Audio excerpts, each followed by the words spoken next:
Thank you for joining us tonight. You'll have to excuse my paperwork, but it was a little difficult to downsize a decades plus nightmare of evidence into 5 minutes. My name is Christine Burke, and after 42 years, I still remain living in our century-old farm homestead where my husband and his father were born. And as much as the wind industry may want you to believe, Grandma and Grandpa Burke did not live their glorious years into their 90s, drinking, cooking, and bathing, laundering, bathing, quenching the thirst of their pets and livestock with this now polluted well water. And we are not the only one of many families still living as victims of industrial wind turbines in the former township of Chatham-Kent. Our personal nightmare in hindsight started in 2009 when Borlex Pile drove the first 5 turbines into our ancient shallow contact aquifer about 1.5 miles away. I know this because our daughter was attending university and a lot of our clothes went to the garbage because of what looked like black sludge stains all over them that wouldn't wash out. My washing machine broke down, as did the dishwasher. My husband changed out the holding tank, changed the leathers in the pump, and at that, we were mystified, shocked at how black his hands were. We were totally confused as to what was going on. Over time, we felt the issue had subsided. We were wrong. In 2012, GDF Suez, now Engie Canada, constructed another 55 turbines, pile driving 100-foot steel H-beams into our aquifer again, 25 piles per turbine, 1,375-ish piles in approximately 50 square miles. Swiss cheese the area. A black powdery substance started appearing in our tap water, and gradually it got worse and worse. Again, my washing machine and dishwasher broke down. We rebuilt and changed the leathers in the pump again. Changed out the hot water tank, redid the entire plumbing system in the house. Changed the water line from the house to the well, thinking there was a crack in the galvanized steel line. There wasn't. We did everything under the sun to resolve what we thought was a maintenance issue that the Ministry of Environment used against all of us. We had convinced ourselves that maybe we'll have to save up and have another well drilled until we started seeing water wells first signs along the roadways. Having no idea what these signs were about, we asked a friend about them. We were told that many residents in our area had black water running into their wells. During the construction phase of the turbines, we felt like we had just been slapped by a 2x4. We attended the water wells first meeting, and we were shocked at how many families had been impacted like ourselves. In 2016, the wind industry returned, knocking on the doors of our neighboring Chatham Township. The Ministry of Environment and Climate Change at the time, today's MECP, Ministry of Environment, Conservation and Parks, same people. And then the municipality of Chatham-Kent were warned that if they moved forward with the North Kent 1 wind project, 34 more turbines, more families were going to be impacted with the same demise. Even with the recorded admission from the Director of Operations for Engie Canada that the construction of the turbines did in fact disturb many of the water wells in Dover, and him informing me that our municipality was aware of this, we still fell on deaf ears. It happened again, just as we said it would. You can't imagine my heartbreak of waiting, watching, and witnessing these families endure the same suffering, the same water well interference. And to find out our Chatham-Kent tax dollars were invested into this second destructive project was disgusting, to put it mildly. Our previous medical officer of health, Dr. David Colby, called this sediment sand. It might look aesthetically unpleasing, but it's safe to drink. It'll pass out the other end. I'm thinking there's not anyone here that would be willing to drink or cook with this. I don't blame you. Mr. Colby wouldn't touch it either at a meeting held by the North Kent wind industry in the basement of a church in Pancor. We did attempt to bring this into a courtroom, but a representative for the government entered the courtroom stating that he was instructed to withdraw all charges. End of story. In 2018, Premier Doug Ford signed a letter during his election campaign promising he would initiate a health hazard investigation for both Dover and Chatham Township to have the water and sediments analyzed. This investigation was reduced to an all-hazard investigation, two totally different protocols. Not only were we excluded from this investigation, but they did not retrieve a single sample of the sediment for analysis from anyone, which was our major concern. With the help of Wallaceburg area wind concerns, we were able to open the campaign fund, and with many thanks to the generous donations, we were able to hire hydrogeologists to retrieve samples of the sediment from 9 wells within both Dover and Chatham Township. We had these sediments shipped and analyzed at an accredited laboratory in Michigan, and the results were mind-blowing. The silt-fine, most skin-absorbent particulates of black shale, an environmental hazard that we are not able to filter out, is comprised of heavy metals: antimony, arsenic, barium, cadmium, copper, iron, lead, molybdenum, nickel, silver, and tin. And in 2 cases, mercury. This is not sand. We need to know what the potential dangers are now, living life with this newly released influx of black shale toxicity. Our property values have dramatically decreased, and neighbors, families are choosing to sell, leave for their own health reasons.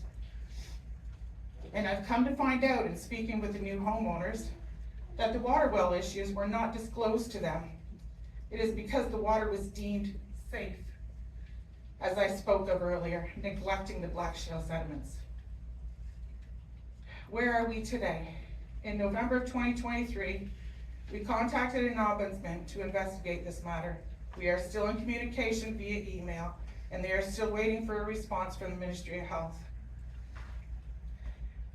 We were successful in having this environmental impact recognized in the 2023 Fall Magazine of Groundwater Canada, and we recognized in the recognized in a published peer-reviewed article that you can find online.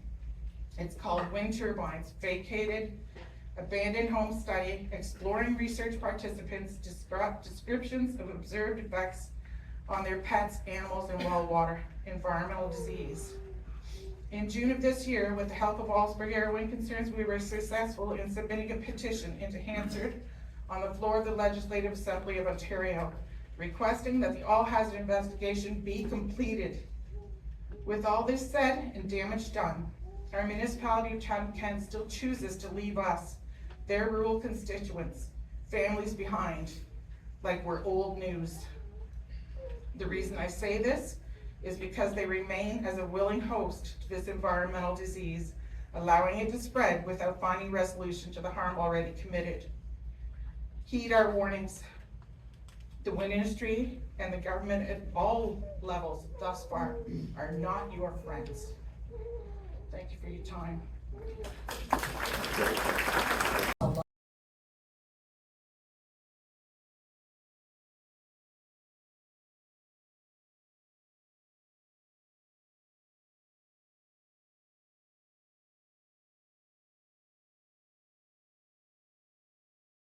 Greenhouse. You can imagine working in a greenhouse in July is quite hot. Went to have a shower, he's lathered up, and the water stops. There's no water. So we go check. There's a pressure pump, like what's going on? No, the sediment had so clogged the intake that he couldn't finish his shower. He had to rinse off in the rain barrel. So next slide. So we lived for a number of days. This happened 2 days after they started pile driving around our house. So we have 3 wind turbines within a kilometer of our house. The closest one is 750 meters behind us. We have one just under a kilometer to the east, and one just a little past a kilometer to the west. And so those, you'll hear about flicker. So at equinoxes, they're exactly east and west, because at the equinoxes we get flicker.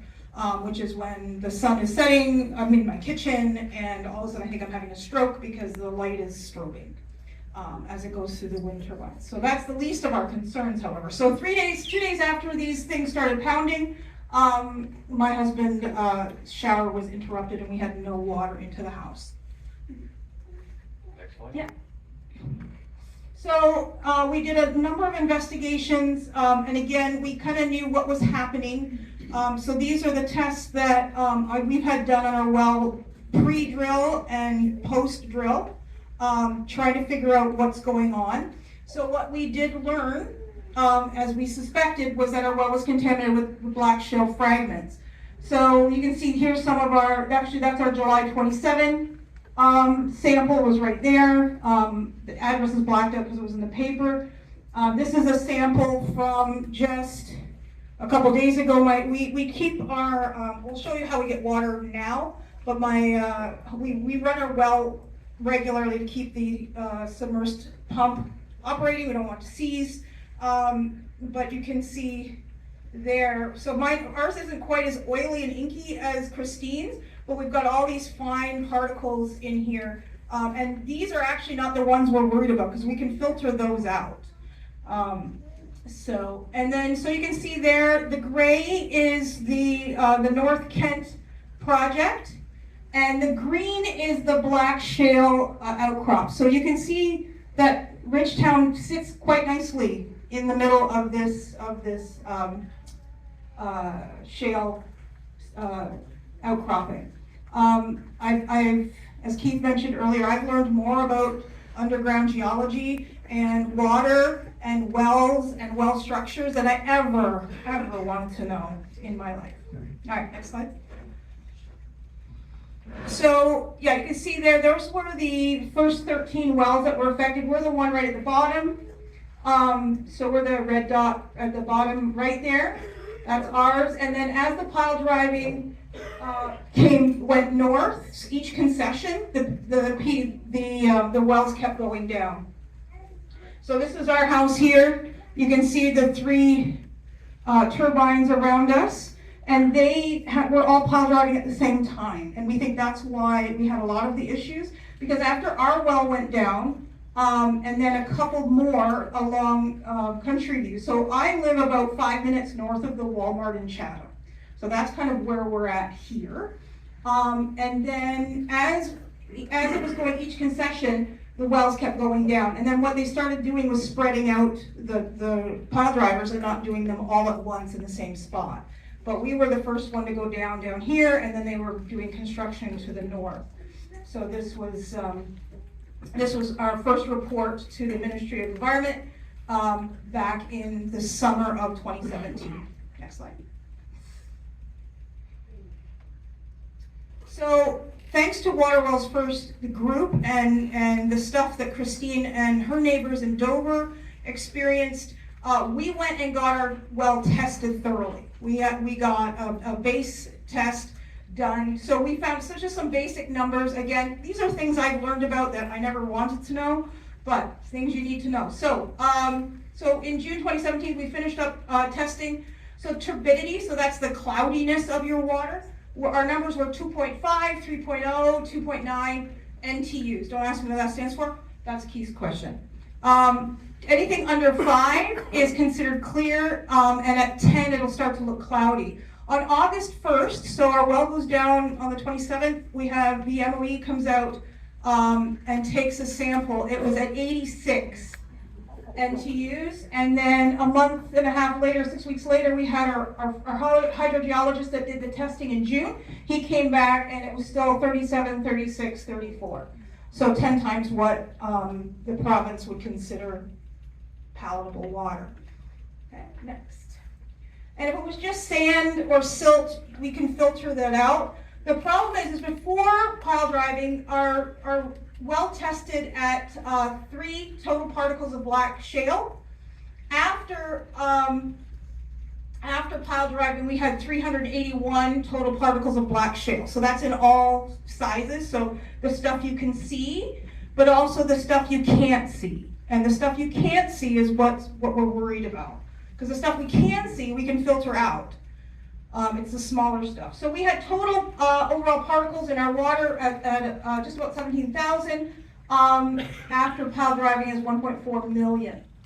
So if you want to know what 86 NTUs looks like, that was it. That was our sample taken by the ministry in August.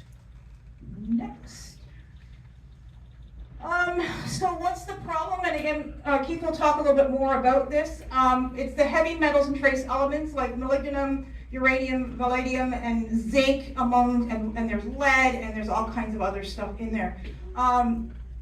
We also have quartz, pyrite, and calcite, which are not toxic, but they're sharp. They're sharp, so if you were to take a flashlight, there'd be a slight sparkle in our water, as all these quartz and pyrite particles are floating around in there, and we know that they're sharp and can cause irritation and inflammation. And then, of course, there's just the organic matter and clay minerals and those kinds of things, which, again, aren't necessarily toxic, but certainly nothing you want to drink. Next.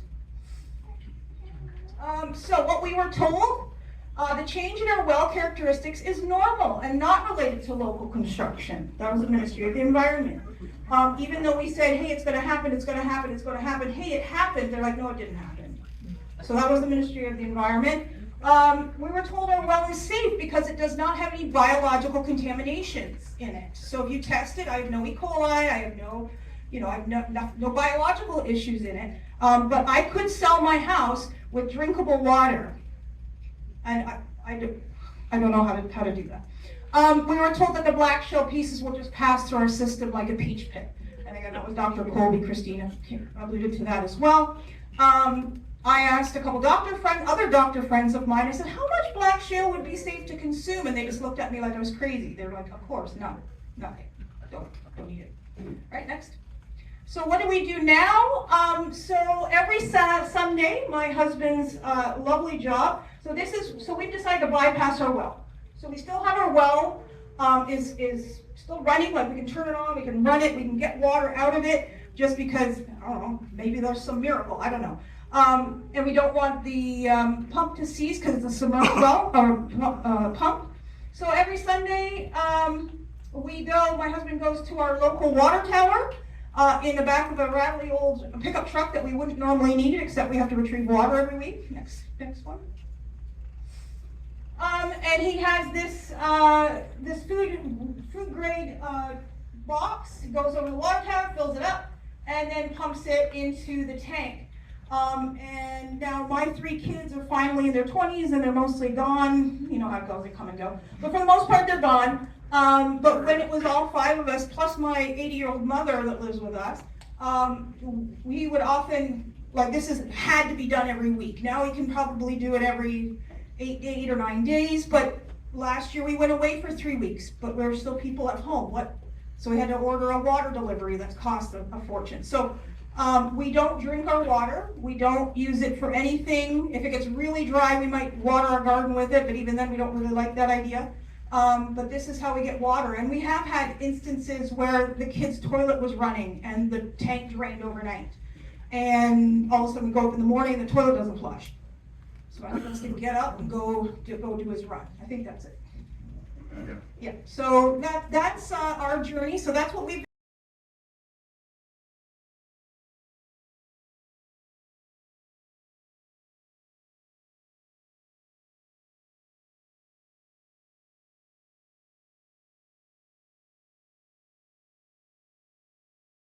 country property in 2008. We had an 80-year-old 25-foot sandpoint well that disintegrated in 2013, which forced us to borrow the money for a new well to the tune of about $9,000. The new well is 55 feet deep and with a 6-inch casing and a brand new stainless steel submersible pump. It worked great. We had excellent pressure, water was clear, and it had no smell. By 2015-16, we're hearing about future turbines along with more and more stories about water going bad in the Dover area. The group Water Wells First was started around this time, and we finally learned everything that had happened in Dover and the potential harm coming to us. We spent over $6,000 for baseline testing and post-turbine construction testing that followed the legal chain of custody. Remember that with your testing. The North Kent 1 wind project began operation, well, it was completed and then it began operation on February 21st, 2018. On February 25th, while doing a load of laundry, we suddenly had no water. Upon inspection, we discovered our intake was plugged, and the little bit of water that we did have was discolored and had smelled horrible. That was the beginning of our nightmare. In 2016, the wind company published the Golder report from Golder Associates, and the MOE took this and ran. The Golder report found no causation between wind turbines and affected water wells. This entire report is based on modeling, not actual field testing in this area. Modeling data can be manipulated, it can be lacking, or missing information entirely. What if there's incomplete data? What if someone had their own agenda when inputting this data? How is this even acceptable? The wind companies pretended they were concerned, and to shut us up, basically did the sham pre and post turbine water testing. To this day, not one entity outside of the affected homeowners have actually tested the sediment in our water. At our house, the testing by the wind company had to be done twice, as we watched the individual collecting the water samples contaminate the hose where the water was coming from. This does not instill any type of trust whatsoever. The MOE believed every word from the wind companies along with their biased reports, completely ignoring us. To date, the Ministry of Environment has not tested one drop of our water themselves. Grab that, thanks. I'm not sure how anyone in any level of government can look at the fact that hundreds of residents in one municipality can have the exact same water issues happening at the exact same time and say there's no concern and that it's not related to the turbines. Maybe it is, maybe it's not. But there has been no definitive conclusion because no one is looking for it. The provincial government used biased information by a company that stood to lose a whole lot of money if these issues were caused by the turbines. We are collateral damage. We are insignificant in this green agenda. With all the sham testing done, we were told that our water is safe to drink. Our own medical officer of health, Dr. David Colby, who has not tested one water sample, said our water is safe to drink. And while a little bit of sediment may not be pleasing to the eye, in drinking water, it poses no hazard. Really? We had water testing done that shows a significant increase of black sediment, determined to be black shale, and that has shown exponential increases in heavy metals.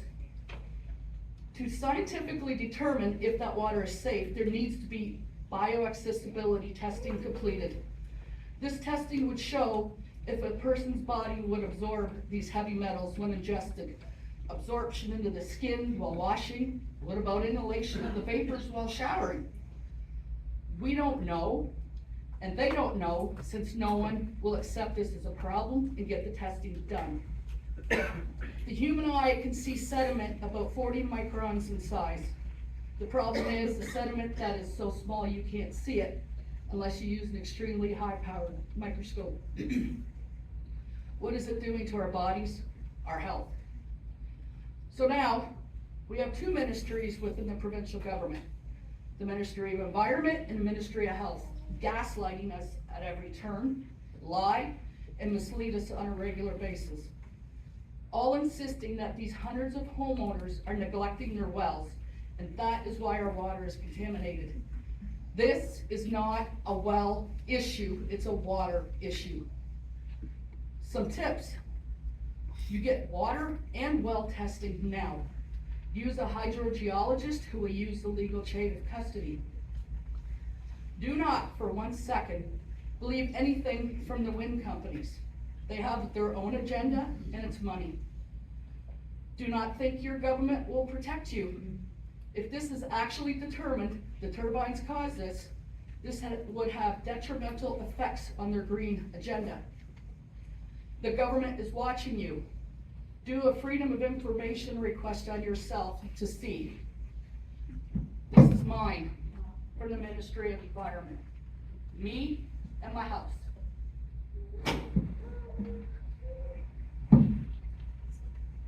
Read the Geological Survey of Canada that she's holding.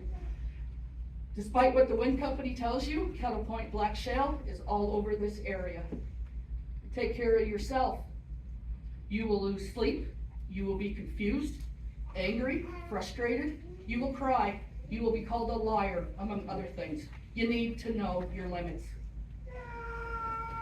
We have spent over $2,000 on water tanks, hosing, etc.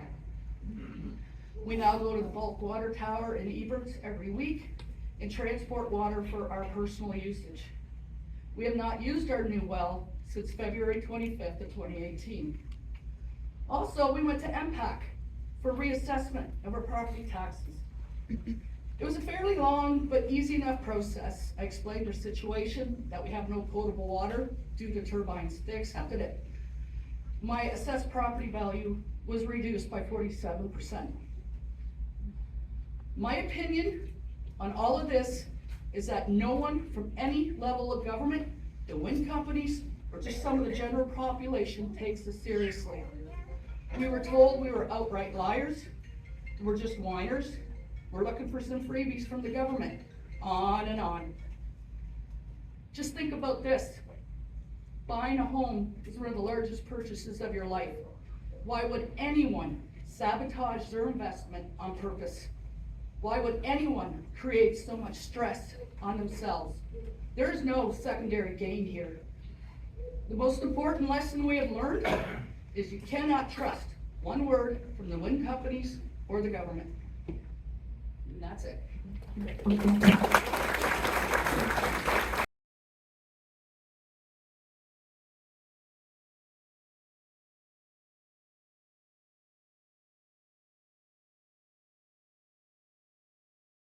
A lot of sad stuff already this evening. Does that not make you shake in your boots? So, Wallaceburg Area Wind Concerns formed in 2017 as a group of local residents of Wallaceburg and the nearby rural area that joined together when there was so much concern about the significant impact the planned Otter Creek Wind Farm project would have on our community. Imagine we're sitting in Wallaceburg and hearing horror stories like this and reading the newspaper and saying, we're going to be next. So, as an executive member of the Wallaceburg Area Wind Concerns Group, I'm here tonight showing our group's support for our Chatham-Kent neighbors in the areas of the proposed Capstone Infrastructure Project. Wallaceburg Area Wind Concerns wants to share knowledge and perhaps provide you with a deeper understanding in advance awareness of the impending Capstone project that may severely affect your sustainability of the life you now have. You've heard from 3 people that have had their life seriously affected. I sincerely want you to weigh this over in your mind. In a 11-13 vote, July 15th, 2024, Chatham-Kent Council defeated the motion by North Kent Councillor Rhonda Jubenville that would have seen the municipality join the 155 Ontario communities that aren't allowing construction of wind farms. Most of you would have thought and wished that CK Council would have willingly said no to being a willing host to more turbines in recognition of the ongoing issue of the well water destruction in East St. Clair and North Kent that you have heard about this evening. That didn't happen, did it? Additionally, the Ministry of Health has still not properly completed the all-hazard study of 2021, nor responded to the May 23rd, 2023 request from the municipality that the necessary work be carried out to establish any health hazard associated with the consumption of the metal-rich sediment. You've heard these 3 ladies talk about, Dr. Colby says, well, it doesn't look pretty, but you can drink it. We really, truly need the finest, the finished product of the health. And we're fighting so hard. As a group trying its best to protect our community, sadly, we have lost trust in the Ford government and the environmental ministry and are disappointed in some of our local government. You've heard this evening of the years-long struggle to get safe drinking water for the citizens of the East St. Clair and North Kent area. It is difficult to look at the lack of results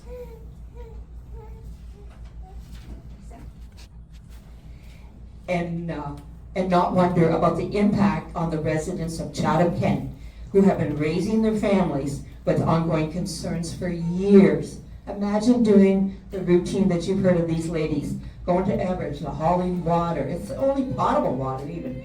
We certainly feel we need to be on guard for the future. Everyone in this room, if you're in that area, you need to be on guard. And now we are aware the ISO a request for power projects in Ontario, including wind power, and voice our strong objection to any future consideration of wind power in Chatham-Kent. A new green energy project under consideration in Chatham-Kent could bring between 15 and 40 new turbines to the region.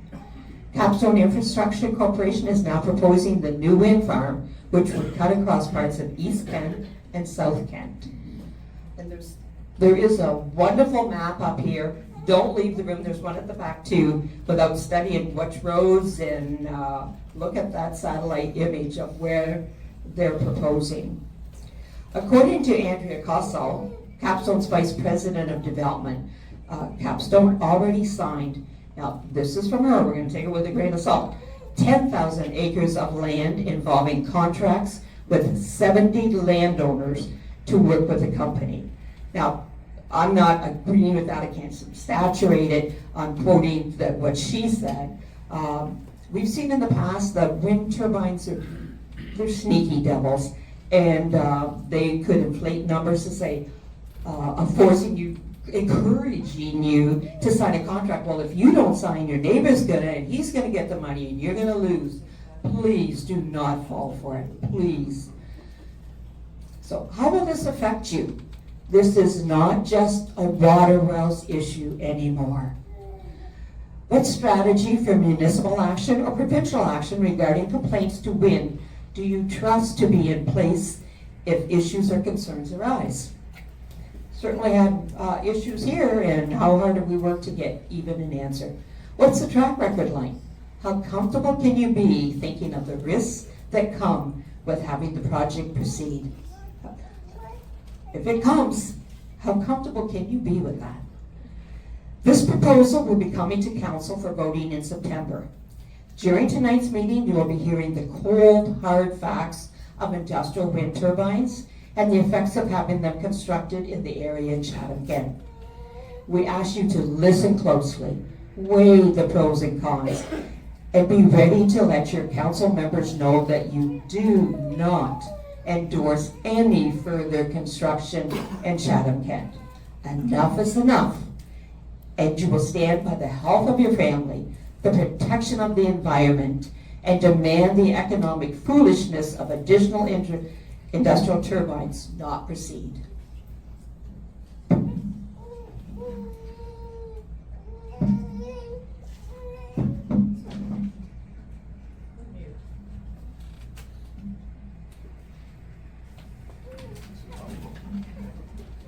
I'm not one of those women with fingernails. So.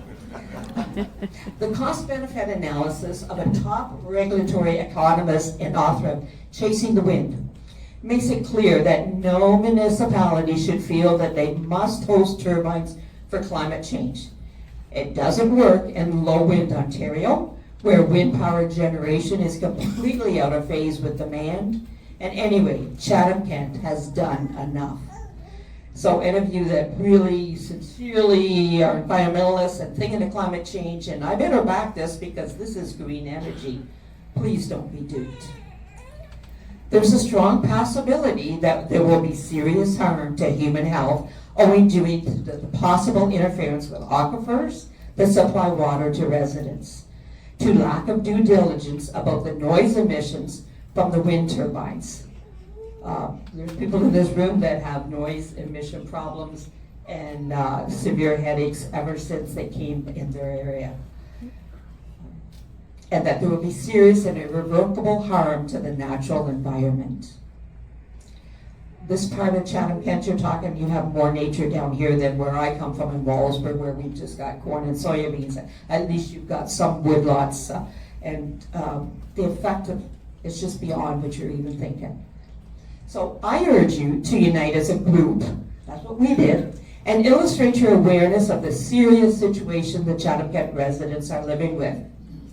What we did in our group is choose a mix. We had 8 people with various skills to get. Some were fact gatherers, search options, do public speaking, reach out to our rural neighbors and surrounding residents. We presented deputations at council meetings and wrote council memos asking for the support to halt any industrial turbine installations. The voice of many can be heard. Ensure you request that council motions that the capstone proposal will not be authorized to proceed to any further development. This is the opportunity for your council representatives. By the way, would any council representatives be here tonight? Show of hands. Yes, thank you, Rhonda. Okay. This is the important opportunity for your council representative to illustrate their willingness to practice due diligence for the health and well-being of their constituents. It's not all about the money that they're going to get paid to put in a fund. The United Nations believe that the human right to water entitles everyone to sufficient, safe, acceptable, physically accessible, and affordable water for personal and domestic use. That's United Nations recognized around the world.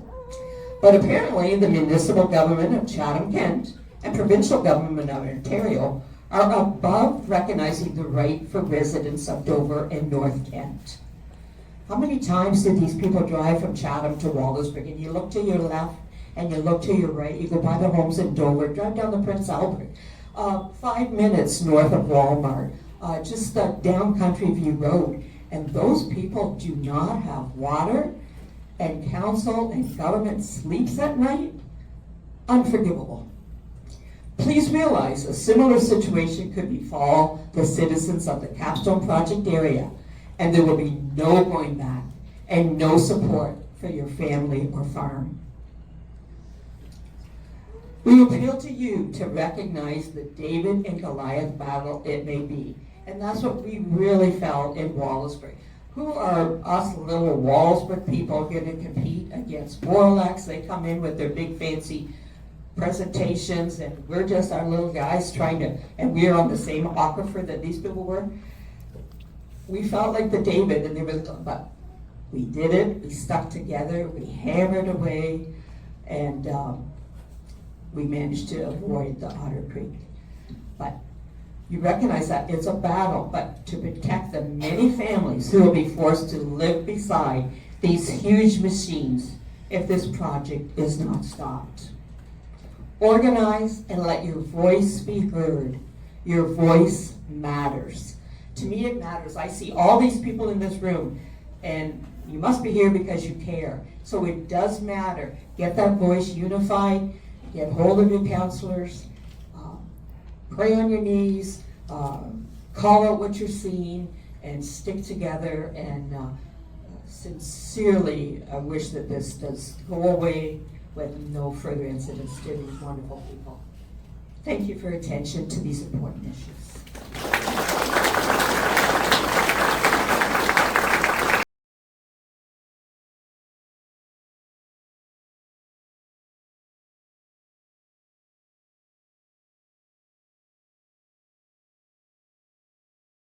You know, it's a battle you didn't ask for, but we knew we had to fight. As Denise told you a bit about our efforts, our battle was 8 years ago, so my research was done back then, but it definitely still pertains to today's health impacts. So I'm going to present to you some information regarding these health impacts, living close to industrial wind turbines. I believe the setback in Ontario is 550 meters. I don't know if anyone can confirm that.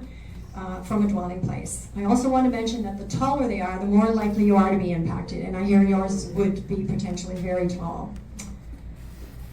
There have been many reports of dizziness, motion sickness, sleeplessness, ear pressure, vertigo, irritability, problems with concentration and memory, and more. Some people react to the inaudible low-frequency noise so severely that they can't sleep in their home at night and return in the morning to continue with their day.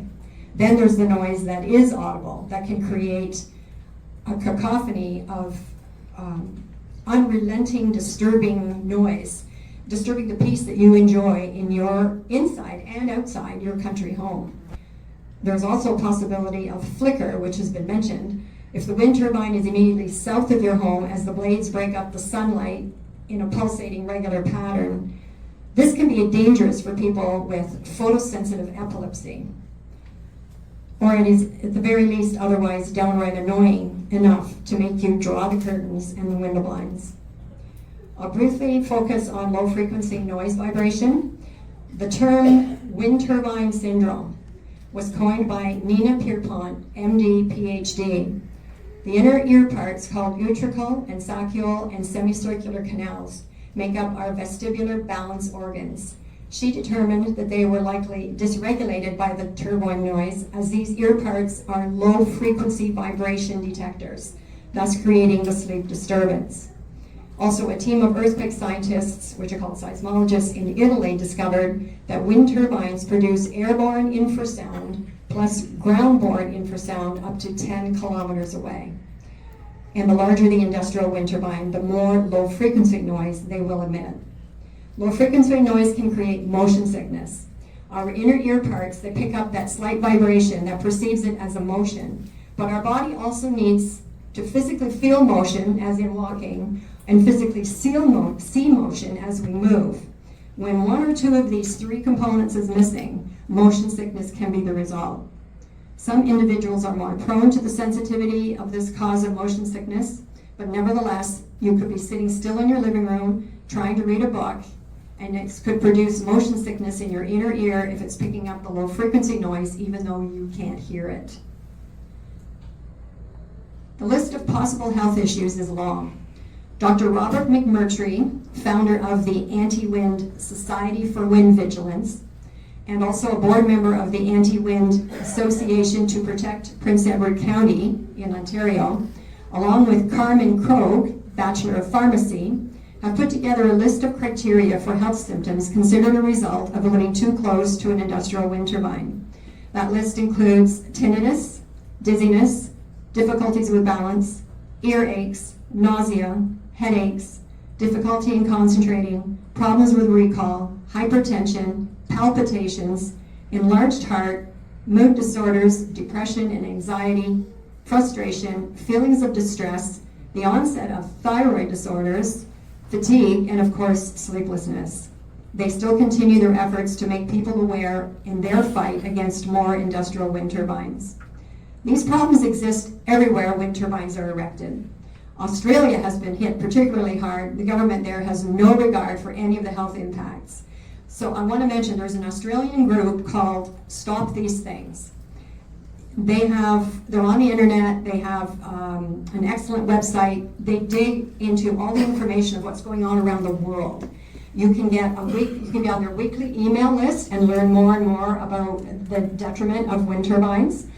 I can give you their email address later, or their website. It's just stopthesethings.com. I think you'll find it very informative.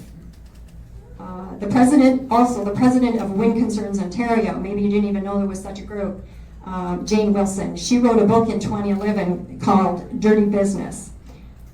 And I have this copy here. It's not in print anymore, so you can't buy it anywhere, but I'm willing to leave this here and let it circulate among you. You can have it. I also want to mention that the impact industrial wind turbines have on the animal kingdom, and birds in particular. Some animals use ground vibration to help them navigate and also be alerted of predators. So when ground vibration is constant, it disrupts their ability to use that sensation. Also, you probably know this, many birds are hit by the blades, and often they are the huge, large raptors, as hawks, many hawks have been retrieved dead on the ground underneath wind turbines, and this is local, it's not just around the world. And I also want to mention bats. I mean, most people don't like bats, but bats travel through sonar recognition of what's directly ahead. So they think there's nothing there, and then as soon as they get there, they get slapped out of the air by a blade, and they fall dead to the ground. So this is particularly hard on bat populations, and that's just not good for our ecosystem. So I just want to say to you people, this is big money and big business, and they will fight you every way they can, and they will disrespect and discredit your negative health impacts to the best of their ability, and they will ignore your complaints. The government is not listening, and if you enjoy your peaceful country living, you do your best to fight these things from coming, because once they're there, they can function for 30 years. Thank you for your time. Very much, Diana. Very wise words. Once they're there, it's too late. That's why we're here this evening, to share this information with you, so that maybe you can make a decision on whether you want to try and prevent that from happening.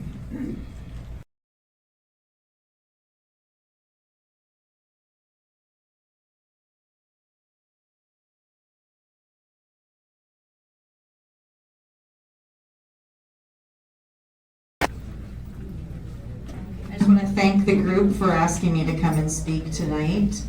I'm a municipal councillor for Chatham-Kent. I am in Ward 4, North Kent.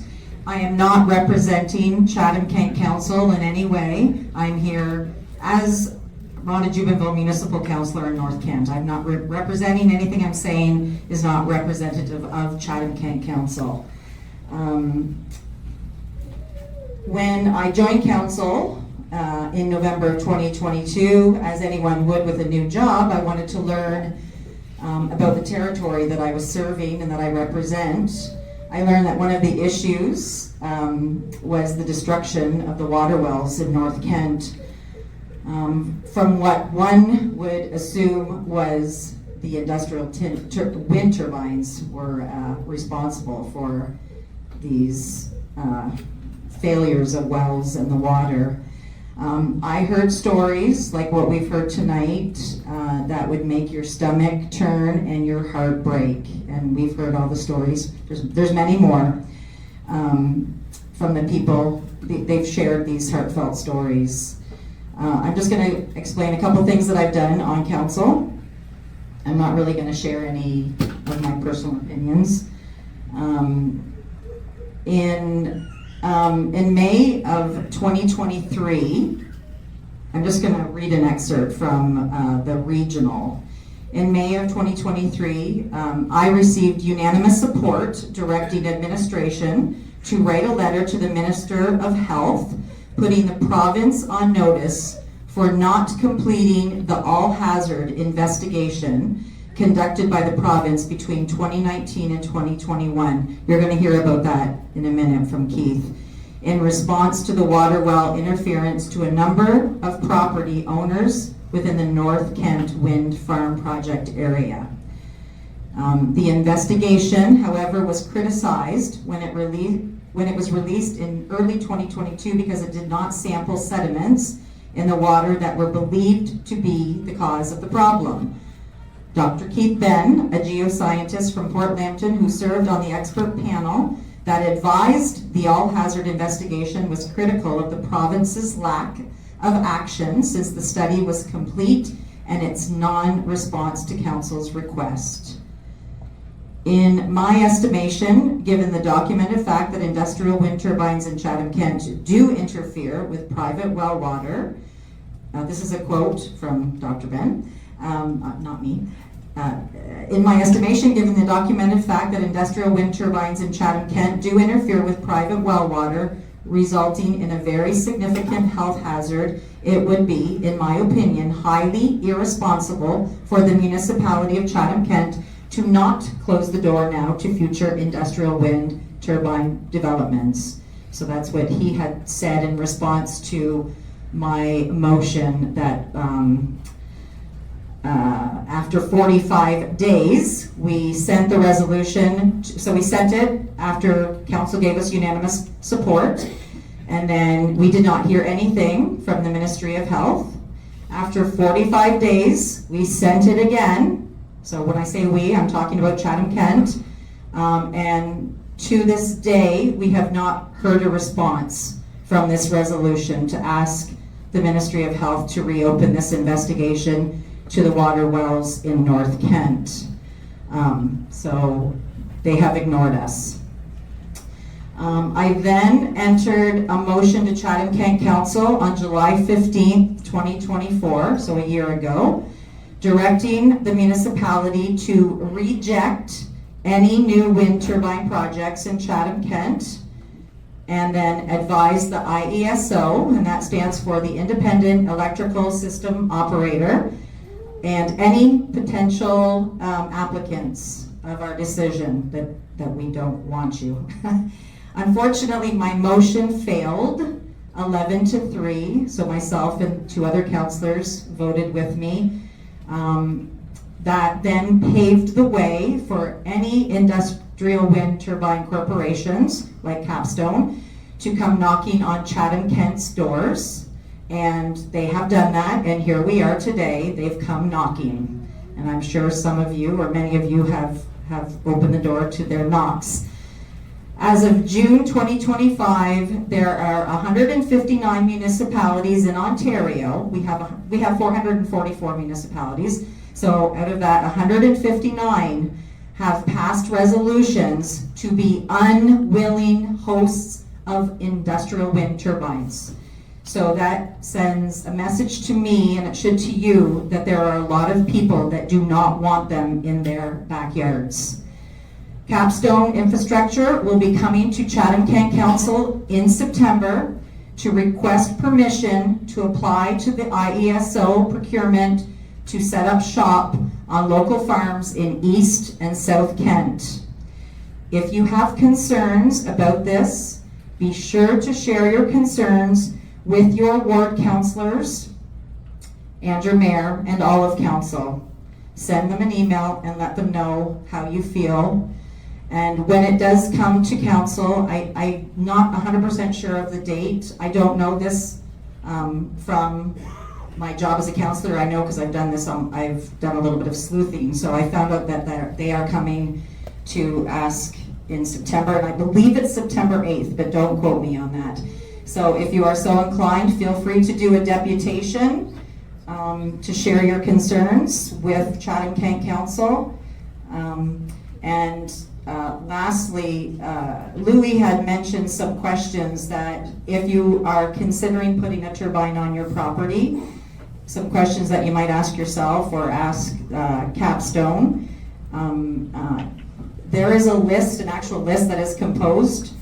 Jim Brackett, the president of the Kent Federation of Agriculture, he has copies of these questions that you can ask.